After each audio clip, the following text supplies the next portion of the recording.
વડોદરા મહાનગરપાલિકાના ચેરમેન શ્રી દ્વારા જણાવવામાં આવ્યું છે કે જનતાએ ટ્યુબ, દોરડું, તરાપા હવે સોસાયટીમાં સાથે રાખવા પડશે. જોઈ શકો છો આગામી દિવસોમાં જે તે વિશ્વામિત્રી નદીમાં પૂર આવ્યા બાદ અનેક જાતની મુશ્કેલીઓ વડોદરા શહેરની જનતાએ વેઠી.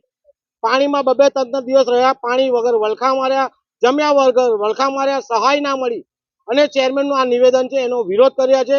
સાથે વડોદરા મહાનગરપાલિકાએ પવિત્ર વિશ્વામિત્રી નદીમાં જે દબાણો થયા છે, સયાજી હોટલ હોય, અઘોરા મોલ હોય, અન્ય નગરસેવકોના જે દબાણ છે, દબાણ દૂર કરવાની જગ્યાએ વડોદરા શહેરની જનતાને સુફિયાની સલાહ આપી છે એનો પણ વિરોધ છે. બીજી બાજુ જનતા વેરો ભરતી તો નગરજનોને રોડ, રસ્તા, પાણી તમામ સુવિધા આપવાની, પરંતુ 30 વર્ષના શાસનમાં વડોદરા શહેરની જનતાને કંઈ જ આપ્યું નથી.